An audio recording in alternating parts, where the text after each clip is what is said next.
दारूचे व्यसन आमच्या पेशंटला आहे. डॉक्टर इलाजासाठी किती खर्च येतो? तर लक्षात घ्या, दारू म्हटलं तर व्यसनाचा आजार आहे आणि याच्यासाठी ट्रीटमेंट ही आवश्यक असते आणि 5 प्रकारची औषधं मेजर रोल असतो यांचा. व्यसन बंद झाल्यानंतर त्रास होऊ नये म्हणून, व्यसनाची इच्छा जावी म्हणून, व्यसन केल्यानंतर त्या पेशंटला रिॲक्शन झाली पाहिजे अशी औषधं. ह्या पेशंटला नक्की मानसिक आजार पण आहे का, नक्की हा दारू का पितो याचं कारण शोधून त्याचा इलाज, आणि शारीरिक व्याधी म्हणजे ब्लड प्रेशर असेल, शुगरचा त्रास असेल, दारूमुळे स्वादुपिंडाला सूज असेल, तर या 5 प्रकारच्या औषधांचा ग्रुप जेव्हा आपण ट्रीटमेंट एकत्रित देतो तेव्हा रिझल्ट हा नक्की मिळतो. अशा पेशंटना OPD बेसिसवर आपण ट्रीटमेंट देऊ शकतो, म्हणजे येऊन जाऊन आपण ट्रीटमेंट देऊ शकतो आणि काही पेशंटना ॲडमिट करून पण आपण देऊ शकतो. आता OPD बेसिसवर ट्रीटमेंटचा खर्च किती येऊ शकतो? तर साधारणपणे औषधांचा खर्च जर विचार केला की 15-20 दिवस आपण सुरुवातीला दिली तर 2 ते 3 हजार रुपये खर्च लागू शकतो. काही पेशंटना 1-2 हजार जास्ती पण खर्च येऊ शकतो, कारण प्रत्येक पेशंटचा आजाराचं स्वरूप आणि तीव्रताही कमी जास्त असू शकते. म्हणजे OPD बेसिसवर विचार केला तर 3 ते 4 हजार रुपये खर्च येऊ शकतो. काही पेशंटना ब्लड टेस्ट इन्व्हेस्टिगेशन्स पण करावे लागू शकतात. काही पेशंटना सोनोग्राफी पण करावी लागू शकते, चेस्ट एक्सरे करावं लागू शकतं, इतर तज्ज्ञांची मदत पण घ्यावी लागू शकते. अशा सिच्युएशनमध्ये पेशंटचा आणखी 2-3 हजारांना खर्च हा वाढू शकतो. म्हणजे थोडक्यात काय की हा खर्च 3,000 ते 6,000 रुपयेपर्यंत पण जाऊ शकतो. पण समजा एकाच वेळी एवढे पैसे नसतील तर आपण टप्प्याटप्प्यानं पण आपण ट्रीटमेंट घेऊ शकतो. टप्प्याटप्प्यानं पण आपण इन्व्हेस्टिगेशन्स करून आपण ट्रीटमेंट घेऊ शकतो. आणि सर्वात महत्त्वाचं म्हणजे ही जरी अमाऊंट जास्ती वाटत असेल तर आम्ही सांगू इच्छितो की पेशंट म्हणतो एवढं खर्चिक आहे, पण रोज किती दारूसाठी पैसे खर्च करतोय? रोज 200-300 रुपये खर्च करतो का 500 रुपये खर्च करतोय? नुसतं 500 रुपये रोज जरी दारूसाठी जर खर्च करत असेल तर महिन्याचा खर्च 15,000 रुपये होतो. म्हणजे थोडक्यात काय की 5-6 हजार रुपये म्हटलं तर काही पेशंटना तर 4-5 दिवसातच एवढं खर्च करत असतात. तेवढाच खर्च महिन्याचा असतो. त्यामुळं अमाऊंटला खर्च न म्हणता ॲक्च्युली याचा फायदा नक्की आहे असं आपण म्हटलं पाहिजे. कारण पूर्वी केलेला खर्च आणि भविष्यात वाचणारे पैसे आणि त्याचा मिळणारा आनंद म्हणजे फिजिकल हेल्थ असेल, मेंटल हेल्थ असेल आणि कौटुंबिक जे सौख्य मिळणार आहे याच्या किमतीपुढे हा खर्च काहीच नाही. काही पेशंटना ॲडमिट करावं लागू शकतं. त्या ॲडमिट केलं तर काही पेशंट 20 ते 30 दिवसाचा खर्च हा आपल्याला करावा लागतो. ॲडमिट केल्यानंतर काही पेशंटना 90,000 किंवा 1.25 लाख 1.5 लाखापर्यंत पण खर्च हा जाऊ शकतो.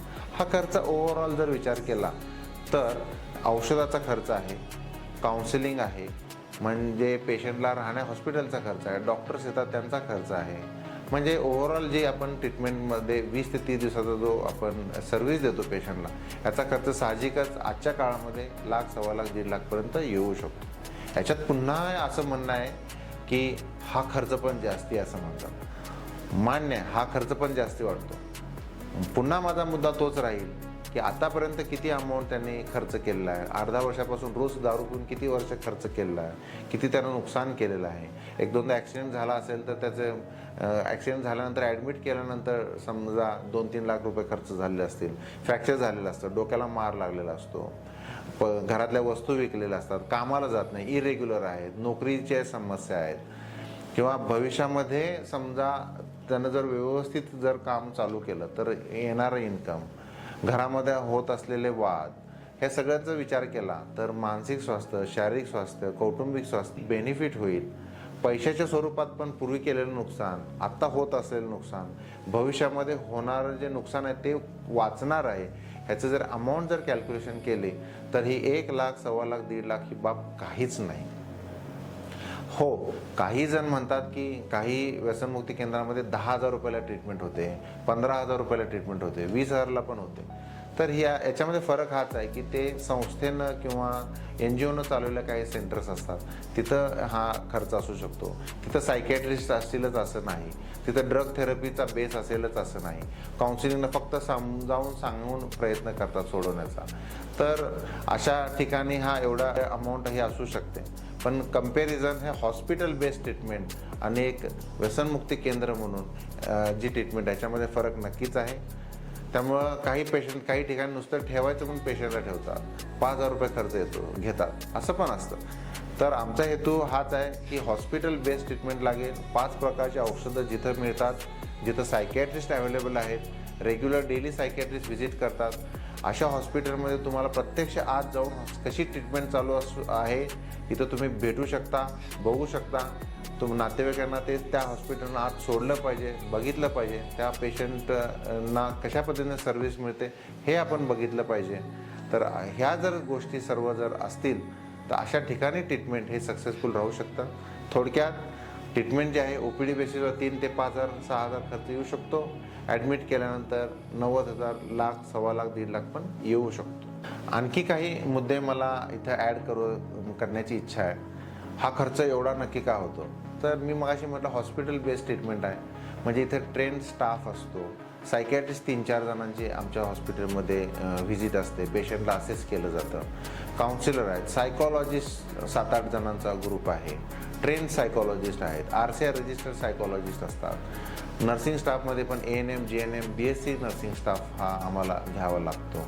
म्हणजे ट्रेन स्टाफ, ट्रेन टीम असल्यानंतर पेशंटला ही सर्व्हिस ही चांगल्या पद्धतीनं मिळते.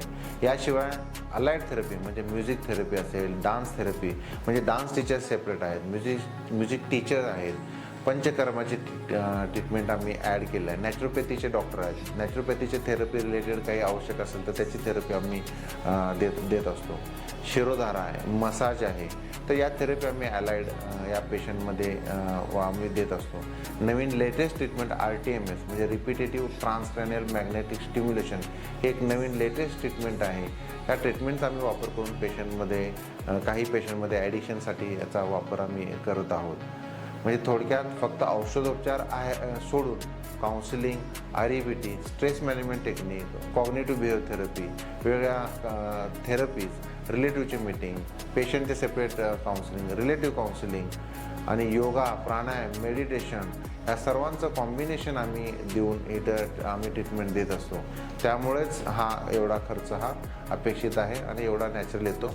पण मी पुन्हा एकदा सांगतो की या खर्चाच्या पुढे तुम्ही पूर्वी केलेलं नुकसान, आता होत असलेलं नुकसान आणि भविष्यात किती होणारा फायदा हे जर एकदा चार्ट केला तर ही 1,00,000-1,25,000ची बाब पण आपल्याला कम्पेअर केलं तर फ्रीमध्येच हे सगळं होईल असं म्हणायला हरकत नाही.